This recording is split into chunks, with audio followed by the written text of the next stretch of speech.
सब तो पहला तो पटियाला दे सारे मीडिया का बहुत बहुत धन्यवाद कि जिहड़े अज मेरी फेरी नूं और जो पंजाब गवर्नमेंट ने एक बहुत बड़ा इनीशिएटिव लिया भगवंत मान जी दी रहनुमाई हेठ जो फैसला लिया उन्होंने कवर करदे तुसीं सारे मीडिया के साथी अज पहुंचे तुहाडा धन्यवाद है, स्वागत है। मेरे नाल साडे बहुत ही सत्कारयोग MLA साहब डॉक्टर बलबीर सिंह जी, साहब कुलवंत सिंह जी, कोहली साहब, साडे पार्टी के सारे सत्कारयोग साथी, सारे ऑफिसर साहबान वो भी सारे मौजूद ने। साथियों, अज की फेरी का जिहड़ा मकसद है वो जो तुसीं पिछले दिनों के विच शायद मीडिया के देखा होएगा कि भगवंत मान जी की सरकार जिस दिन की बनी है ओवरऑल डिवेलपमेंट सर्वपक्षी विकास के एजेंडे के उपर चली हुई है। और मैं समझदा कि सर्वपक्षी विकास है जिहड़ा वो विदाउट प्लैंड अर्बन डिवेलपमेंट वो पॉसीबल नहीं हैगा, वो संभव नहीं हैगा। दुनिया भर दे विच माइग्रेशन है जिहड़ी वो पिंडां तो कस्बियां दे विच, कस्बियां तो वड्डे शहरां दे विच, वड्डे शहरां तो फिर होर वड्डे ते शहरां और मैट्रोपोलिटनस दे विच वो हो रही है। पर अनफॉर्चुनेटली अपने पंजाब दे विच लंबे समय तो यह डिपार्टमेंट जिहड़ा साडा housing and urban development department है जिहड़ा बने नूं तो बहुत देर हो गई, पर समय समय दी सरकारां और समय समय के लीडर्स ने इस महकमे नूं प्रफुल्लित करने की बजाय या इस महकमे दे नूं प्रमोट करने की बजाय खुद आप डिवेलपर्स ने जिहड़े समय समय के लीडर वो बनते रहे, जिहदी वजह करके मैं समझदा कि अज वड्डे पद्धर दे उपर जिहड़े इहदे च डिवेलपमेंट दे और इहदी स्ट्रीमलाइनिंग दा जिहड़ा स्कोप वो अज पंजाब दे विच हैगा।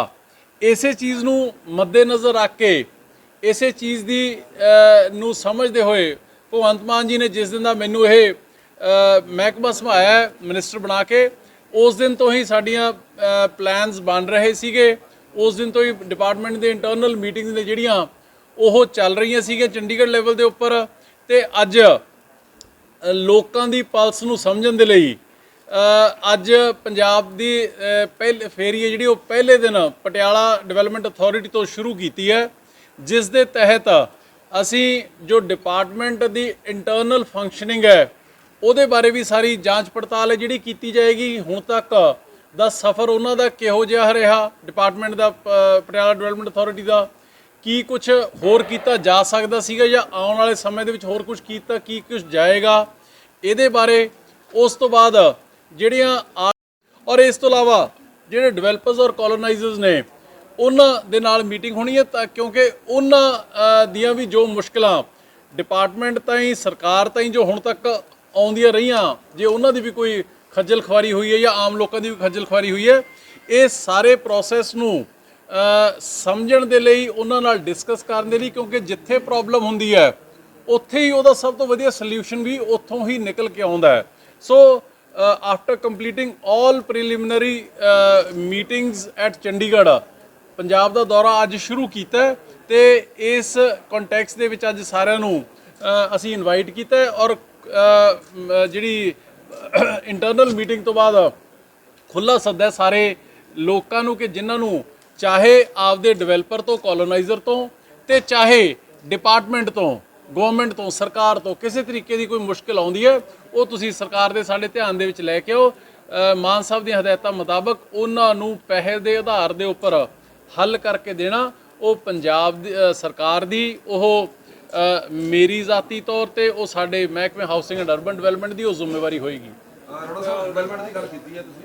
पर विरोधी धਿਰ ਜਿਹੜੀ ਹੈ ਉਹ ਨਿਸ਼ਾਨੇ ਲਾ ਰਹੀ ਹੈ ਕਿ ਜਿਹੜੇ ਸੁਵਿਧਾ ਸੇਵਾ ਕੇਂਦਰ ਸੀ ਉਹਨੂੰ ਮੁਹੱਲਾ ਕਲੀਨਿਕ ਕਰਦੇ ਉਹ ਉਸ ਤਰ੍ਹਾਂ ਕਿਸ ਤਰ੍ਹਾਂ ਵੇਖਦੇ ਹੋ ਕਿ ਪਹਿਲਾਂ ਹੀ ਆਲਰੇਡੀ ਪੰਜਾਬ ਦੇ ਵਿੱਚ ਜਿਹੜਾ ਢਾਂਚਾ ਪਿੰਡਾਂ ਵਿੱਚ ਡਿਸਪੈਂਸਰੀਆਂ ਹੈਗੀਆਂ, ਮੁਹੱਲਿਆਂ ਦੇ ਵਿੱਚ ਡਿਸਪੈਂਸਰੀਆਂ ਹੈਗੀਆਂ, ਉਹਨਾਂ ਨੂੰ ਕਿਸ ਤਰ੍ਹਾਂ ਡਿਵੈਲਪ ਕਰੋਗੇ ਜੇ ਤੁਸੀਂ ਇਸ ਤਰ੍ਹਾਂ ਦੇ ਸੇਵਾ ਕੇਂਦਰਾਂ ਨੂੰ ਜੇ ਤੁਸੀਂ देखो इस तरह वैसे ਕੀ ਜਿਹੜੇ ਮੁਹੱਲਾ ਕਲੀਨਿਕ ਕੰਮ ਕਰਨਗੇ ਉਹਨਾਂ ਨੂੰ ਤਨਖਾਹਾਂ ਮਿਲਣਗੀਆਂ ਜਾਂ ਕੋਈ ਪਰਚੀ ਦੇ ਹਿਸਾਬ ਨਾਲ ਹੀ ਜਿਹੜਾ ਹੈਗਾ ਉਹਨਾਂ ਨੂੰ ਜਿਹੜੇ ਉੱਥੇ ਬੈਠਣਗੇ ਉਹਨਾਂ ਨੂੰ ਪੇ ਮਿਲੂਗੀ ਉਸ ਹਿਸਾਬ ਨਾਲ ਪੇਸ਼ੈਂਟ ਦੇ ਹਿਸਾਬ ਨਾਲ? ਹਾਂਜੀ, ਪੇਸ਼ੈਂਟ ਦੇ ਹਿਸਾਬ ਨਾਲ। देखो इस तरह है कि वैसे मैं डिवेलपमेंट शहरों की अर्बन डिवेलपमेंट की गल कर रहे तुसीं हैल्थ वाले पासे लैके चलो ਉਹਦਾ सुनो सुनो सुनो मैं दिना जवाब देना।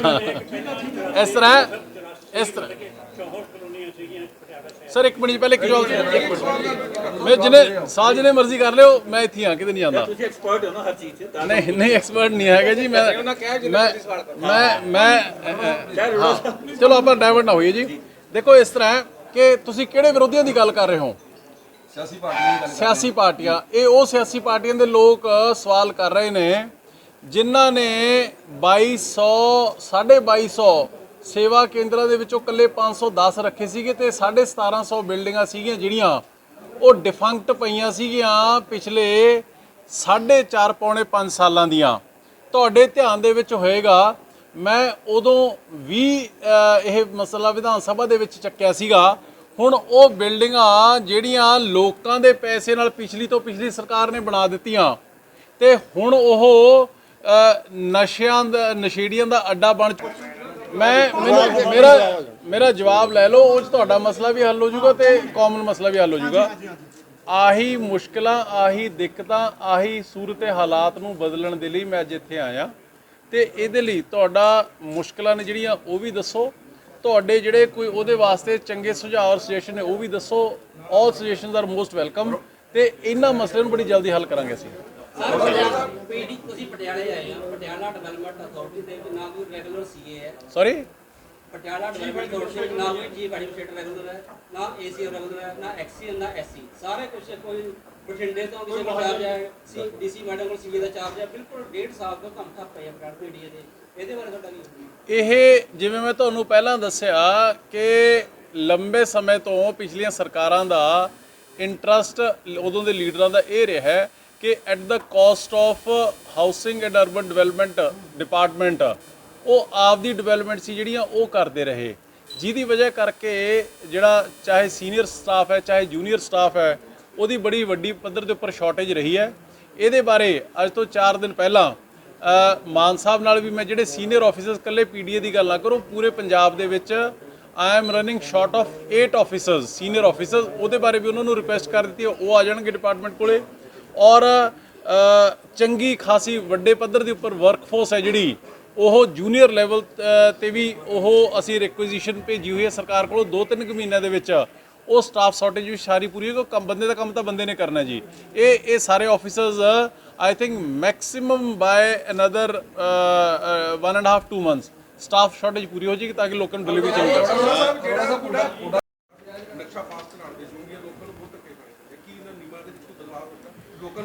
ਤੁਸੀਂ ਮੈਂ ਬਹੁਤਾ ਡਿਟੇਲਸ ਤਾਂ ਨਹੀਂ ਤੁਹਾਨੂੰ ਹਜੇ ਮੈਂ ਦੇਵਾਂਗਾ, ਪਰ ਆਉਣ ਵਾਲੇ ਦਿਨਾਂ ਦੇ ਵਿੱਚ ਜਿਸ ਤਰੀਕੇ ਦੀਆਂ ਭਗਵੰਤ ਮਾਨ ਜੀ ਦੀਆਂ ਹਦਾਇਤਾਂ ਨੇ ਕਿ ਲੋਕਾਂ ਨੂੰ 100% ਟਰਾਂਸਪੇਰੈਂਟ, ਅਕਾਊਂਟੇਬਲ ਤੇ ਓਨੈਸਟ ਤਰੀਕੇ ਦੇ ਨਾਲ ਸਰਵਿਸਿਜ਼ ਨੇ ਜਿਹੜੀਆਂ ਸਰਕਾਰ ਵੱਲੋਂ ਦਿੱਤੀਆਂ ਜਾਣੀਆਂ ਚਾਹੀਦੀਆਂ ਨੇ, ਉਸੇ ਲੀਹ ਦੇ ਉੱਪਰ ਚੱਲਦੇ ਹੋਏ ਆਉਣ ਵਾਲੇ 15 ਦਿਨਾਂ ਦੇ ਵਿੱਚ ਤੁਸੀਂ ਸੀ ਚੇਂਜ ਹੈ ਜਿਹੜੀ ਕਿਸ ਤਰੀਕੇ ਨਾਲ ਡਿਪਾਰਟਮੈਂਟ ਦੀ ਫੰਕਸ਼ਨਿੰਗ ਹੁੰਦੀ ਹੈ, ਕੰਮ ਹੁੰਦਾ, ਉਹ ਸੀ ਚੇਂਜ ਹੈ ਜਿਹੜੀ ਵੱਡੇ ਪੱਧਰ ਦੇ ਉੱਪਰ ਉਹ ਤੁਹਾਨੂੰ ਦੇਖਣ ਨੂੰ ਮਿਲੂਗੀ।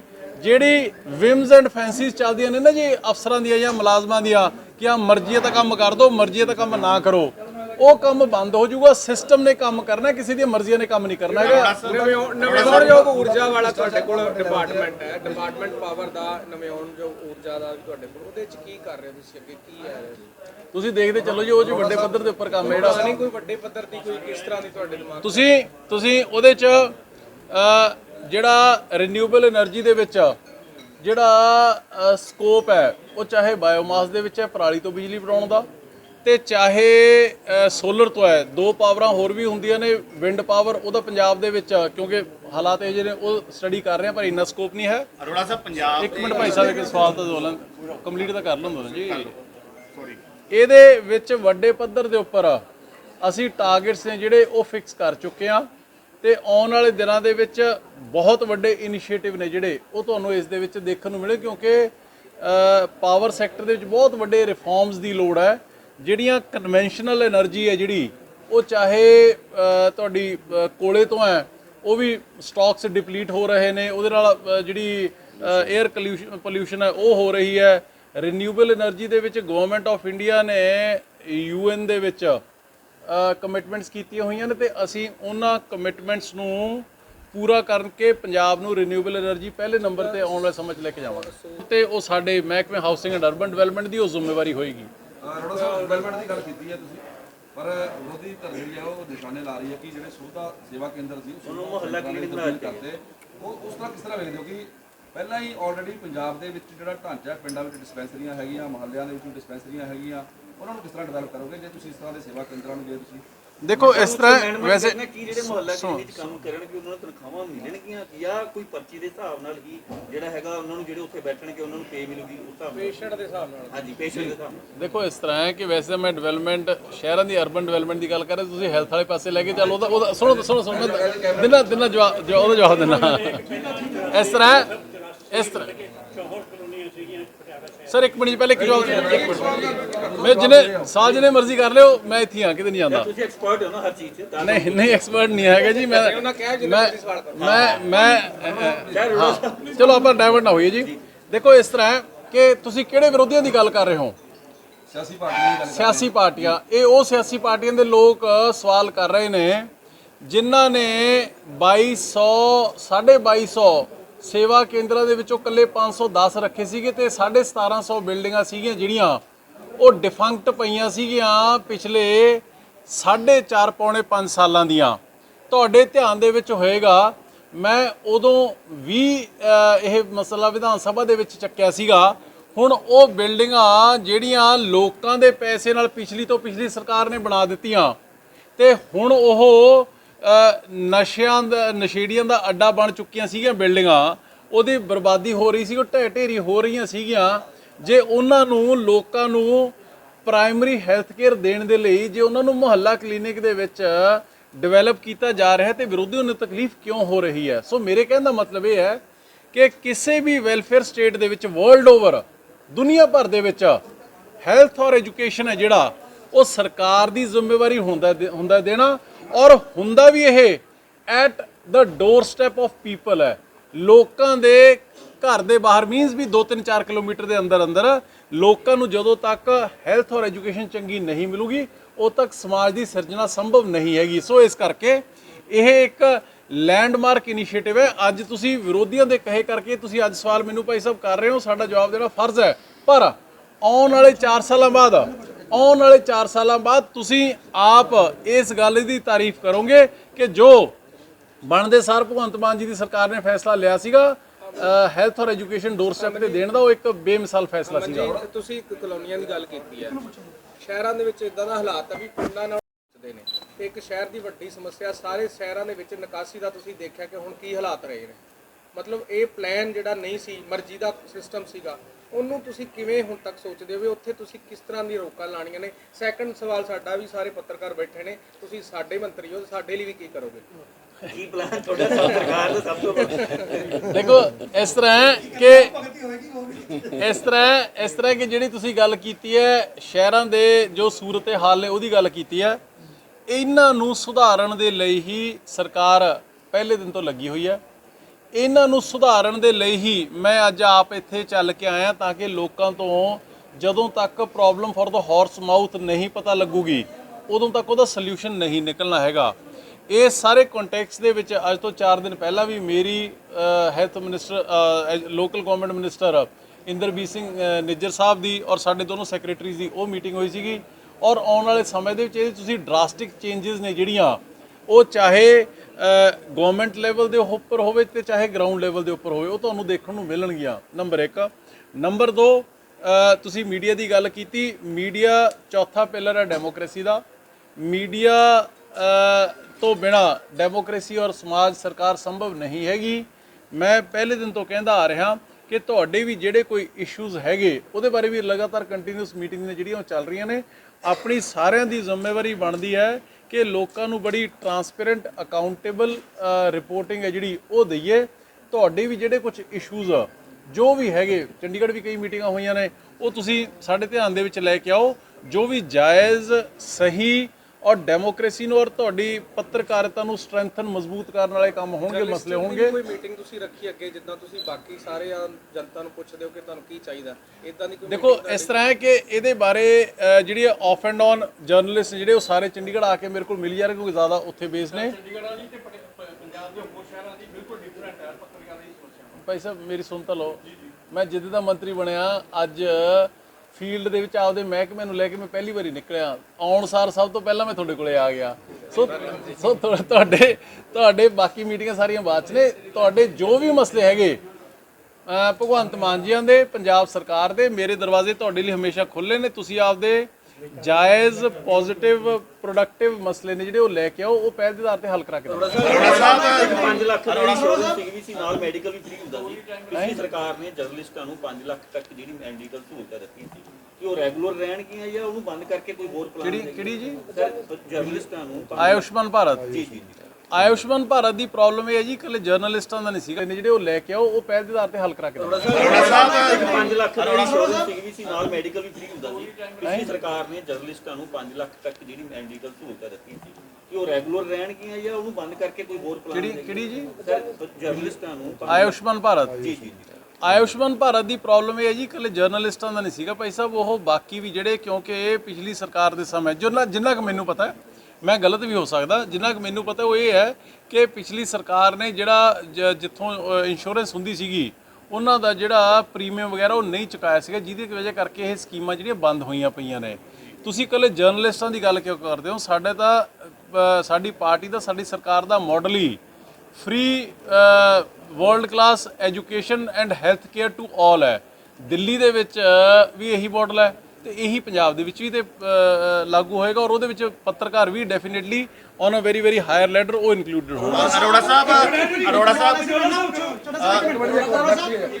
ਕਾਲਜ ਜਿਹੜੇ ਹੈਗੇ ਨੇ ਉਹ ਕਾਲਨੀ ਕੱਟ ਕੇ ਜਾਂ ਬਿਲਡਿੰਗ ਬਣਾ ਕੇ ਚਲੇ ਜਾਂਦੇ ਨੇ, ਉਸ ਤੋਂ ਬਾਅਦ ਜਿਹੜੇ ਉੱਥੇ ਬੰਦੇ ਘਰ ਲੈਂਦੇ ਨੇਗੇ ਉਹਨਾਂ ਨੂੰ ਬੜੀਆਂ ਦਿੱਕਤਾਂ ਦਾ ਇਹ ਲੰਮੇ ਸਮੇਂ ਤੋਂ ਇਹ ਮਸਲਾ ਉਲਝਿਆ ਹੋਇਆ ਸੀਗਾ, ਕਿਉਂਕਿ ਅਨਆਥੋਰਾਈਜ਼ਡ ਕਾਲੋਨੀਜ਼ ਦੀ ਮਸ਼ਰੂਮਿੰਗ ਹੈ ਜਿਹੜੀ ਉਹ ਪੰਜਾਬ ਦੇ ਵਿੱਚ ਵੱਡੇ ਪੱਧਰ ਦੇ ਉੱਪਰ ਹੋਈ, ਲੀਡਰਾਂ ਦੀਆਂ ਸਰਕਾਰਾਂ ਦੀਆਂ ਪੁਸ਼ਤ ਪਨਾਈਆਂ ਕਰਕੇ ਹੋਈ, ਜਿਹਦੀ ਵਜ੍ਹਾ ਕਰਕੇ ਲੋਕਾਂ ਨੂੰ ਵੀ ਦਿੱਕਤਾਂ ਆਈਆਂ। ਅੱਜ ਪੂਰੇ ਪੰਜਾਬ ਦੇ ਵਿੱਚ 14,000 ਅਨਆਥੋਰਾਈਜ਼ਡ ਕਾਲੋਨੀਜ਼ ਨੇ ਜਿਹੜੀਆਂ ਉਹ ਮਸ਼ਰੂਮਿੰਗ ਹੋ ਚੁੱਕੀ, ਉਹਨਾਂ ਦੀ ਉਹ ਬਣ ਚੁੱਕੀਆਂ। ਜੇ ਸਪੋਜ਼ ਉੱਥੇ ਕਿਤੇ ਕੋਈ ਟ੍ਰੈਜਡੀ ਹੋ ਜੇ, ਫਾਇਰ ਕੈਜੂਅਲਿਟੀ ਹੋ ਜੇ ਤੇ ਫਾਇਰ ਬ੍ਰਿਗੇਡ ਵੀ ਨਹੀਂ ਪਹੁੰਚਦੀ ਹੈਗੀ। ਉਹਨਾਂ ਸਾਰੀਆਂ ਚੀਜ਼ਾਂ ਦੇ ਉੱਪਰ ਇੱਕ ਵਾਰੀ ਫੁੱਲ ਸਟਾਪ ਲਾਉਣ ਦੇ ਲਈ ਤੇ ਪਿਛਲੇ ਮਸਲੇ ਨੂੰ ਇੱਕ ਵਾਰੀ ਹੱਲ ਕਰਨ ਦੇ ਲਈ ਤੇ ਉਸ ਤੋਂ ਅੱਗੇ ਨੂੰ ਸਾਰੀ ਡਿਵੈਲਪਮੈਂਟ ਹੈ ਜਿਹੜੀ ਉਹ ਪਲਾਨਡ ਹੋਵੇ, ਅਨਪਲਾਨਡ ਨਾ ਹੋਵੇ, ਅਨਆਥੋਰਾਈਜ਼ਡ ਕਾਲੋਨੀਜ਼ ਨਾ ਹੋਣ ਅੱਗੇ ਵਾਸਤੇ, ਇਹਦੇ ਵਾਸਤੇ ਉਹ ਰੋਕ ਹੈ ਜਿਹੜੀ ਲੱਗੀ ਹੋਈ ਹੈ। ਡਿਸਕਸ਼ਨਸ ਹਾਈਐਸਟ ਲੈਵਲ ਤੇ ਚੱਲ ਰਹੀਆਂ ਨੇ। ਮੈਕਸਿਮਮ 10 ਤੋਂ 15 ਦਿਨਾਂ ਦੇ ਵਿੱਚ ਉਹ ਮਸਲਾ ਵੀ ਸੌਰਟ ਆਊਟ ਹੋ ਜਾਏਗਾ।